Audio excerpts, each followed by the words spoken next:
So that'll bring us to then our final segment, the NFC North standings. And I know we've got a little bit of a personal stake in this, at least Christian and I do, as Bears fans, but we will be as objective as we can be. I'm pretty excited after Hard Knocks and looking forward to the season. I'm still drinking the Caleb Kool-Aid, but let's get right into it. I mean, I think we can start off. I would imagine that we all agree that Detroit is the class of this division. You've got a stacked roster, Pro Bowlers, young roster throughout. It's a team that should improve on a great season last year.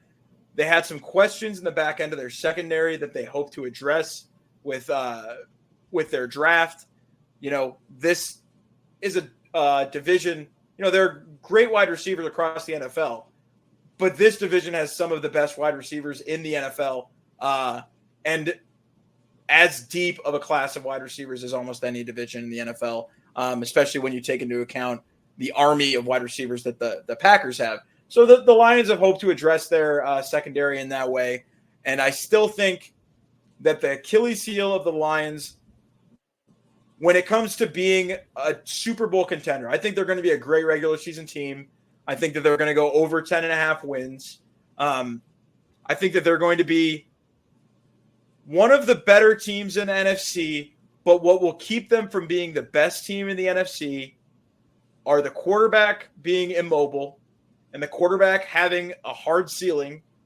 If you can get to Jared Goff, which albeit around Taylor Decker and Penei Sewell will be difficult to do, but if you can do it, whether it's around the edge or up the middle, he can't hurt you. He will go down. He can't run away from you. He's not elusive.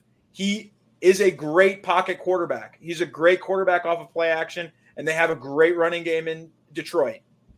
But when it comes down to it, if it comes down to Jared Goff versus another great quarterback across from him and Dan Campbell across from an elite coach on the other side, I think that most of the best teams in the NFL would take their chances against the Lions when it comes to their coach and their quarterback against Dan Campbell, who is a great coach for the Lions, but has some questions on his record, and Jared Goff, who, as I said again, is a great quarterback with an asterisk, plenty of limitations. I think saying plenty of limitations to what I think is a top 10 quarterback in this league with weapons around him and an embarrassment of riches on that offensive side of the ball. That's your Bears talking right there. But I think just the people that they've brought in terms of, you talk about Rakestraw and, Terrion Arnold to address the secondary, which was obviously, it's been a glaring weakness for Detroit for a while. I mean, the entire defense has been, but they made a conscious effort we've seen over these past few years to address that side of the ball. When you have I believe they had the highest scoring offense in NFL history, or at least close to it in the past couple of years. And just, you're going to have a full season with a guy like Jameson Williams, a guy like Sam Laporta, who is cemented as one of, if the next up tight end in the league to dethrone Kelsey for number one. And I'll say that right there.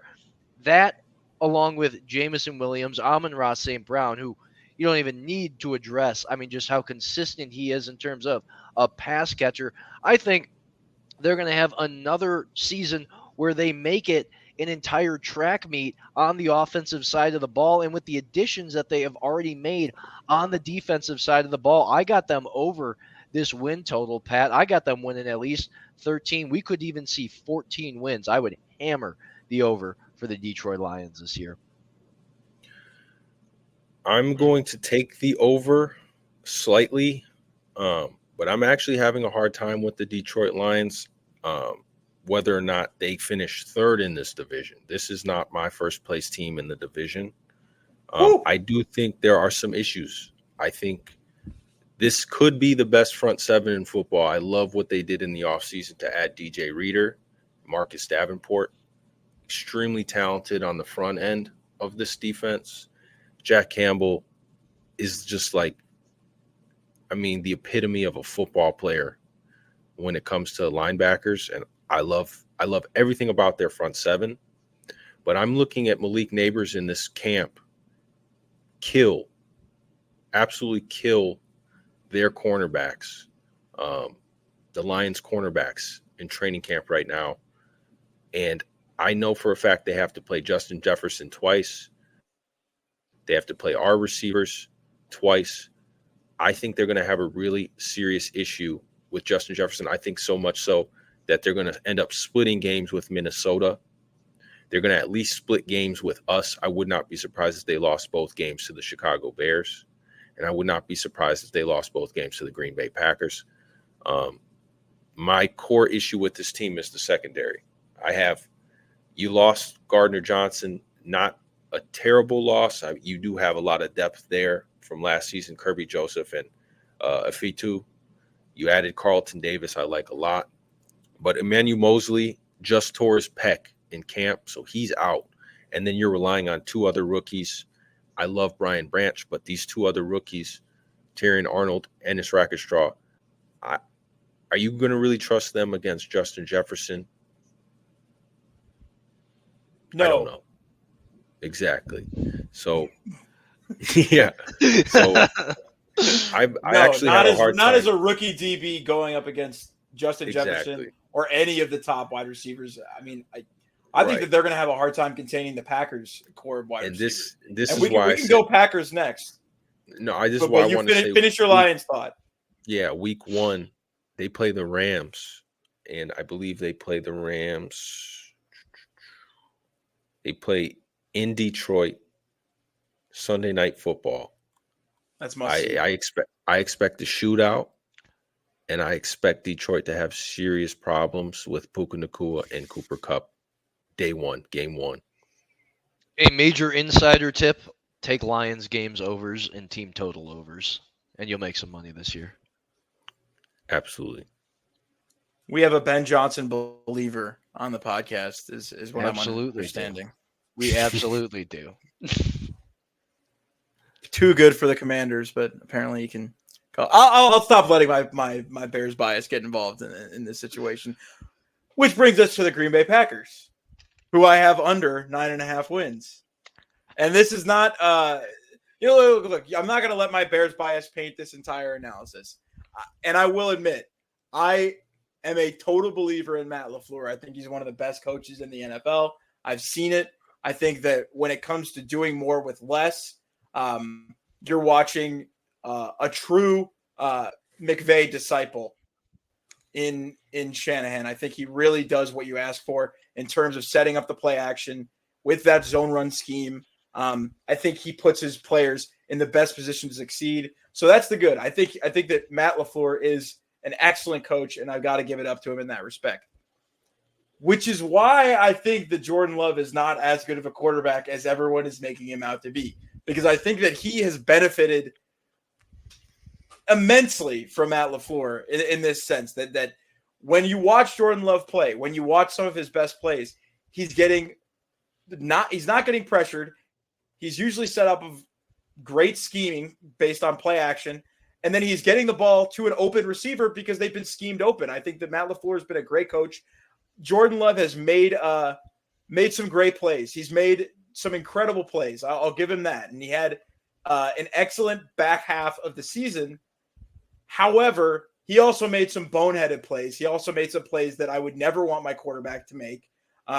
The end of the Packers season against the 49ers, when they had that game won, when they saw the collapse, and when you had that back-breaking interception by Jordan Love, I'm never going to be able to get that out of my mind, especially when you're talking about a quarterback that's getting a massive pay raise to do what he's doing. The expectations are going to skyrocket. The receivers are good, but not great. There is a lot of depth there, but there is not elite talent. You have flawed players that, albeit have succeeded. I think that this is a case of the coach scheming up the players in success, which, albeit is sustainable during the regular season. But when you have a quarterback playing in big games with a limited amount of success, with there was drastic success. They were playing extremely well at the back half of last season, but Jordan Love is going to have to make some big plays in big games. And after last season, I'm not confident that he's going to be able to make them. 2 months of unquestionably elite football to end out the season, and he wouldn't just throw $220 million on the table. What a cheapskate. No, he has. I think Jordan Love proved himself as, being able to, put himself up for getting that kind of money. Was it the right time to give him that kind of money? I think it was a question of, obviously there was a question of, are you going to pay Jordan Love? Are you going to pay Tua? They were the next guys up to get those kind of contracts, and they went with it. But I think guys like, Jaden Reed, Romeo Doubs, Christian Watson, I mean, they have the young talent, and I mean, not to even mention Tucker Kraft and Luke Musgraves. I think that the young talent that they have in terms of the weapons that they're setting him up with it's going to be something to see this year of, is he going to be able to then get it to them, when the rubber hits the road? But you're right, Pat. Right. I mean, he did come on at the end of the season, but then, as you said, things did kind of fall apart when they got to the championship game and played the 49ers, and you face elite top end talent. But you look at that division, I don't know. There's playmakers all around, and I think Green Bay has a shot to at least be in the conversation to be at the top of that division come January. Well, Christian, you definitely have them either 1 or 2, right? Yeah, I actually have Green Bay as my number 1 team in the division this year. Over 9.5 wins. You guys mentioned the depth of the receiver core. I personally believe they have one of the best receiving cores in the league. You mentioned the 3 guys. I think Dontavian Wicks is the best, if not second best receiver on this roster.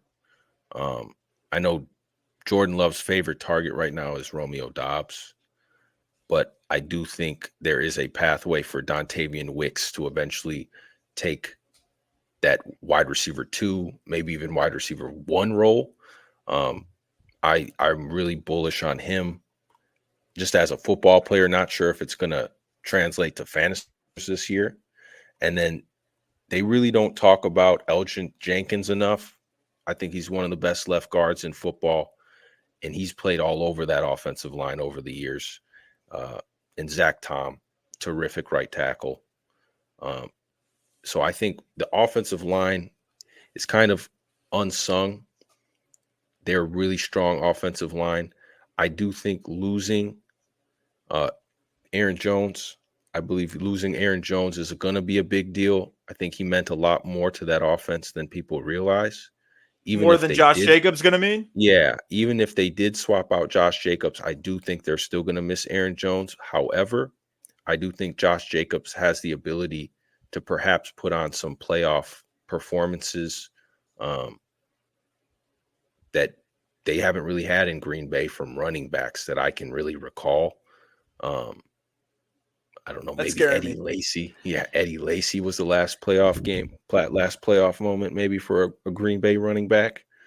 And then defensively, I thought their biggest weakness last year was their secondary. And I think you could honestly come away from the draft and free agency. You have to come away thinking that Green Bay made that a strength of their defense. I mean, adding Javon Bullard, I think he's the second best safety behind Cole Bishop in the draft. I think Edgerrin Cooper is either the best linebacker or second best linebacker in the draft after Peyton Wilson, but he's definitely the best blitzing linebacker. Edgerrin Cooper is the best blitzing linebacker in this draft. I think they added pieces that are going to do a lot of good for them in the long run. And personally, I just think they have the least flaws with their football team and how they're constructed. And I think a whole They've got season. Yeah. Oh, I was just going to say, I mean, we even talk about the fact that Christian Watson missed 8 games last year. And I think that's just, he came on so strongly when he was healthy and proved himself as a week in, week out potential wide receiver number 1 in what is a very balanced and very deep wide receiver room, I think that just works to benefit a guy like Jordan Love. And you talk about Josh Jacobs, who can be, a safety valve and just, push the ball up the field kind of back. I think what whole season with, Watson and Love being able to, build that chemistry, throughout the year, barring any injuries, is going to just mean great things, for that offense putting up points next year. But you know what won't mean great things for that Green Bay offense putting up points next year? Is Gervon Dexter taking the next step and taking the Bears into the next stratosphere that I think he can. If the Bears can get a great pass rush, and I'm going straight into my Bears analysis right here.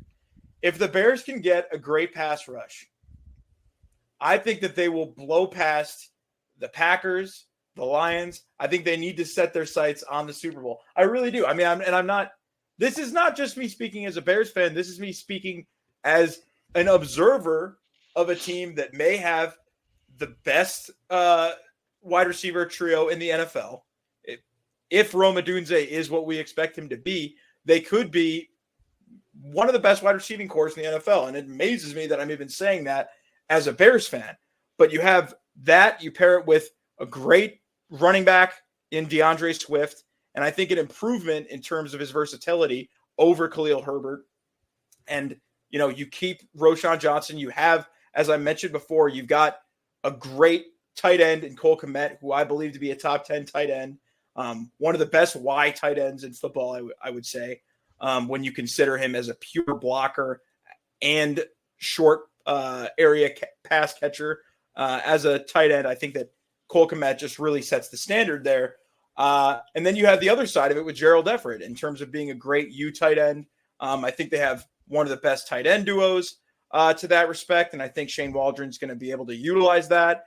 And I really, really, really am a believer when you watch play-by-play, not even just the highlights. If you just watch the plays Caleb made, watch the tape, this guy is unlike anything that the Bears have seen. That's for sure.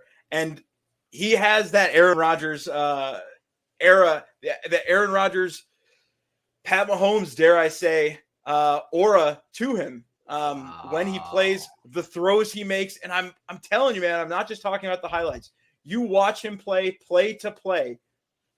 Each play that he makes, it's incredible. It's during every drive, during every series.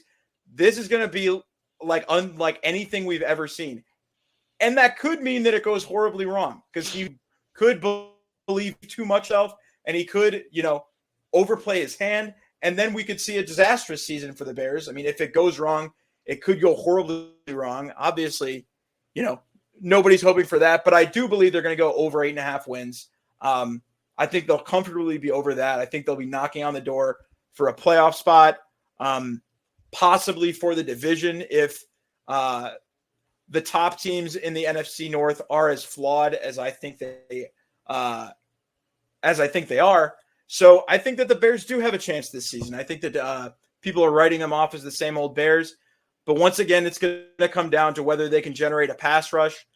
They have not affirmatively addressed that in free agency as it stands. That remains to be seen.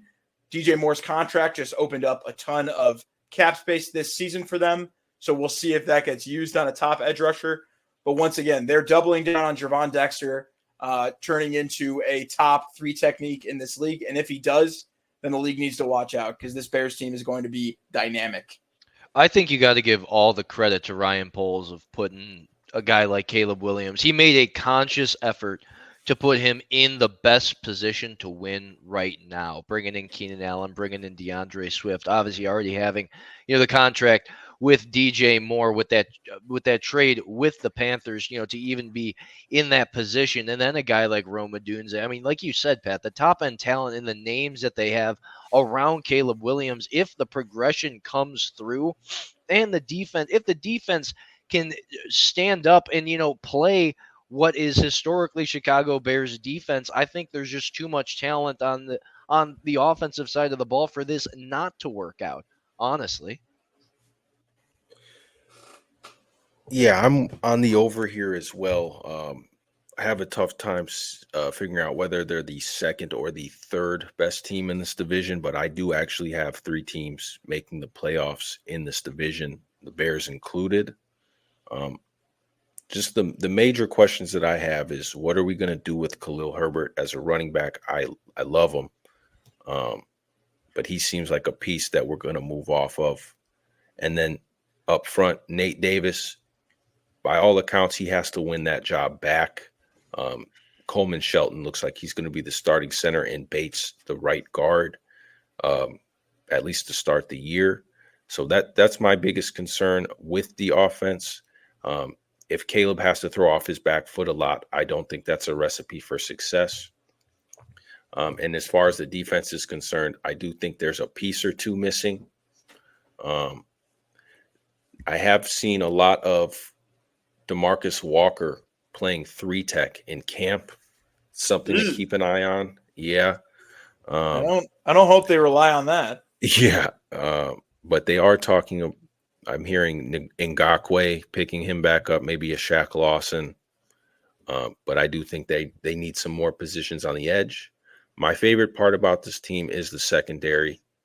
I think it's an elite group. I'm really excited for Tyreek Stevenson this year. I think he's going to have a really good year alongside Jalen Johnson. And in regards to Jalen Johnson, I'll tell you what, I did not watch the NFL Top 100, and I don't even acknowledge it this year because Jalen Johnson wasn't on it. In case you guys missed that, he was not on the Top 100. So neither was DJ Moore. Yeah. Explain that to me. I'll give you guys all the credit in the world for the moves that you made to beef up that defensive line. I mean, talk about, we already had Jalen Johnson, but I mean, TJ Edwards, Tremaine Edmonds, and then a guy like Montez Sweat. I mean, that's putting the teeth back in, Chicago Bears defense. And I think, those are the kind of moves that elevates this team to, like you said, Pat, maybe being able to make a push for this division and eclipse that 8.5, win total. Is just, we talk about talent on one end of the football, but it was also addressed on the defensive end. I mean, I don't know about you guys, but it looks like one of the more complete Bears teams that we've seen in years on both ends of the football. I mean, what do you guys think? Well, it was certainly lacking for a pass rush last season. We obviously love the linebacker core with Edwards and Edmonds. You've got the back end, as Christian mentioned. That secondary is one of the best in the league. One of the most underrated, obviously, in the league after the top 100 debacle of leaving out Jalen Johnson. They had 28 takeaways last year. Right. And as I was going to say, that I think that in large part that defensive transformation is due to the presence of Montez Sweat. And when you see the difference that one great player on the edge can make, you have to wonder what a great pass rush up the middle or on the other edge could do for this team. And it turned them last season, albeit if you look at the competition they played, it could have been, it wasn't exactly Pro Bowlers that defense was tearing it up against and getting those 28 takeaways against. But it was a completely transformed defense, and they were dominant when Montez Sweat was playing his best football, which he was probably the best. He was one of the best players, defensive players in football in those weeks after he was traded to the Bears. And it was evident when you saw the transformation of that Bears defense. And it's the reason that I am confident that the Bears should be able to improve on the defensive line, just having the presence of Montez Sweat there as a multiplier. And Andrew Billings up the middle. I mean, that's a body. Andrew Billings, Big Bill. Dexter. I mean, that is one of the. I mean, that's a defensive line that has some teeth in a division where I think it is winnable for the Bears. Definitely winnable. I think the Detroit Lions have one of the best offensive lines in football, but. I mean, you talk about, iron sharpening iron. Something's got to give. And I think, if it comes down to, getting pressure on a quarterback like Jared Goff, we've seen take those sacks in cold weather games, in big games. If they're able to generate pressure on anybody in this league. I think if the offense comes around how I know you both think and want it to, I don't think the Bears are really going to have any problem because of what they addressed on the defensive end of the ball to let the offense then kind of grow and maybe even go through growing pains that may happen with a rookie quarterback and give Caleb a little more leeway to make rookie mistakes and still get to gel with a top-end wide receiver talent like DJ Moore and Keenan Allen, and not to even mention DeAndre Swift, who's one of the best pass-catching backs that we've seen in a while. Can I make one final point? So also, I do not believe this year is a make or break year for the Bears. We do own 8 picks next year. And I think the 2025 NFL draft is going to be the most important draft in Bears history. But if things go horribly wrong, I think that Eberflus is it's going to be him that gets thrown under the bus amongst Bears fans. I think he's going to be the one with the shortest leash. Maybe Belichick gets a phone call. Ooh. We'll cross that bridge when we come to it. Yeah, now we're making some taking.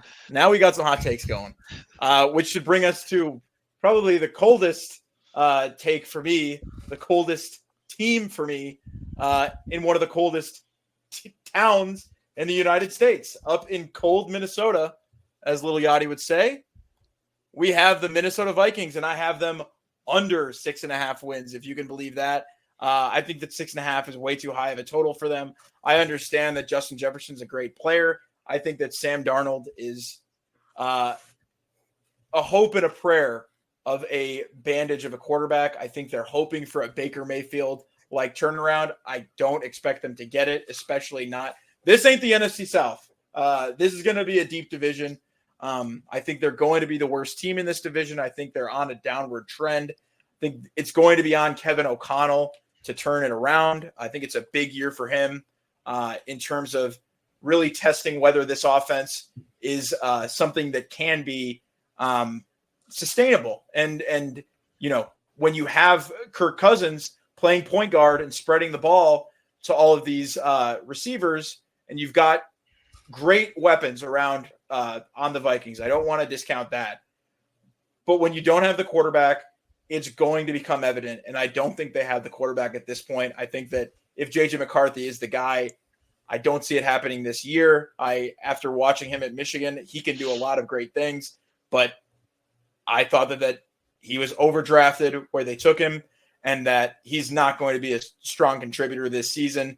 You do have, once again, questions with Jordan Addison, whether he'll be able to stay on the field based on his decisions off the field.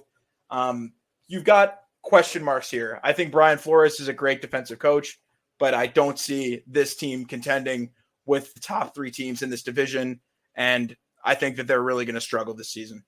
I think one of the best things that he does have going for him, though, is the position to, a guy like Kevin O'Connell, who I think is somebody who can speak to quarterbacks directly, having played the position, but then maybe being able to sit behind a guy like Sam Darnold, who may not light the world on fire, but can show you how to play with throwing it to Justin Jefferson. TJ Hawkinson's coming off the ACL, but to playmakers who, if you get the ball out of your hand, they can create down the field without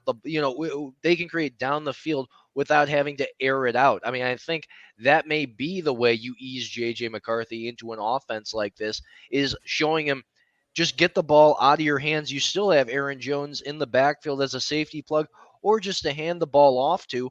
I think there is potential for this offense to make a little bit of noise. Not saying that they're gonna they're not saying that they're gonna win the division by any means, but I don't think it's gonna be an absolute train wreck when it comes to JJ McCarthy, who may not even start, and we may see Sam Darnold for 2-3 weeks until if things do go wrong and they want to give JJ McCarthy a chance. But I think out of the gate they're going to want to try and compete, and I don't think Sam Darnold's the worst guy to be trotting out there if you are trying to stay competitive off the bat and hopefully be able to convince a guy like Justin Jefferson to stay and ride it out with us while we maybe try and figure this out this year. Yeah. ultimately, there's no rush with Minnesota and what they're doing. I like what they're doing. They added talent where they needed to. The running back room is definitely upgraded from last year. Um, I still love their offensive line. Jordan Addison's probably going to miss 3 games with that suspension. But like I said, no rush. One thing that I'll point out, I think just the DB room in general has been decimated.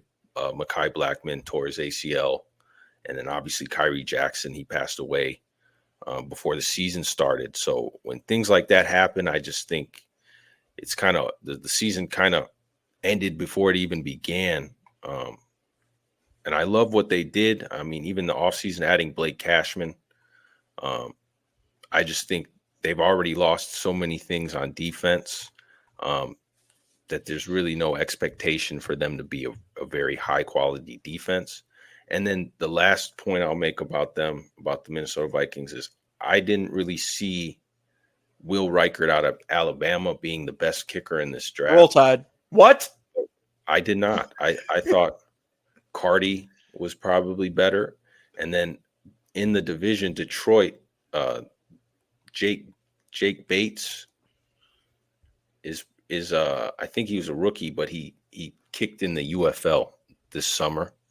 I think he's going to scare a lot of people. He's a great kicker. He's going to get that Lions job. I didn't understand the Reichert pick. That's all I wanted to say. But who am I to say I didn't understand the special teams pick when we took Torrey in the 4th round?